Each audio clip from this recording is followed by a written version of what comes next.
les amis, c'est Félix. On est actuellement sur la rue Wellington Nord. J'imagine que vous avez déjà vu ça un peu partout à Sherbrooke. C'est un poteau de barbier. Ces rayures blanches, rouges et bleues représentent plusieurs aspects du métier il y a très longtemps.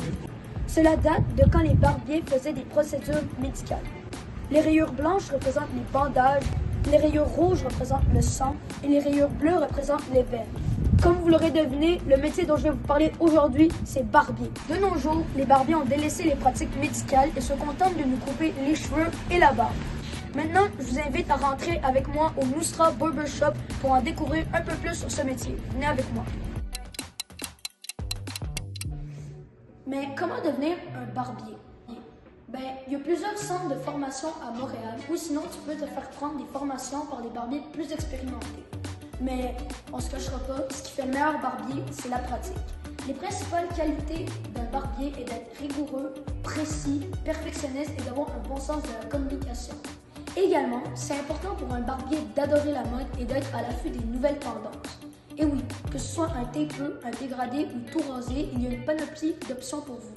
Maintenant, je vais vous montrer les outils qu'un barbier utilise au quotidien. On peut remarquer ici les outils qu'un barbier utilise très souvent. Ici, il y a plusieurs rasoirs.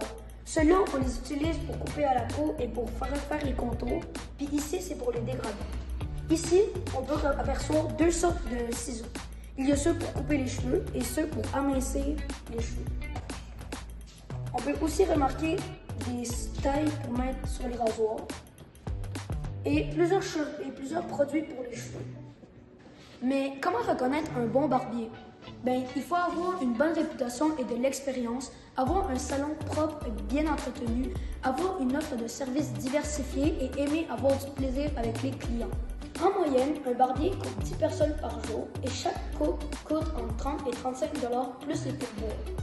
Les journées des barbiers commencent vers 10 h et peuvent terminer vers 17 h, sauf pour le jeudi et le vendredi où elles peuvent terminer vers 21 h. En bref, depuis le début du métier, il y a eu une énorme évolution. On a commencé avec des procédures médicales jusqu'au métier qu'on connaît aujourd'hui. Mais ce qui n'a pas changé avec mes recherches, c'est que les gens fréquentent des salons de barbier pour avoir du plaisir, rigoler avec eux, écouter de la bonne musique et écouter des bons matchs sportifs à la télé.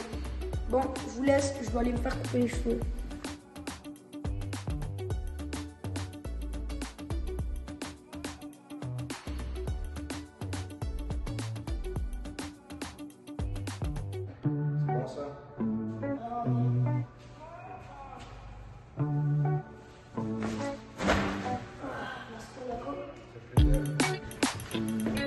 J'espère vous avoir fait découvrir un peu plus sur ce métier. Abonnez-vous, likez et activez la cloche. Bye!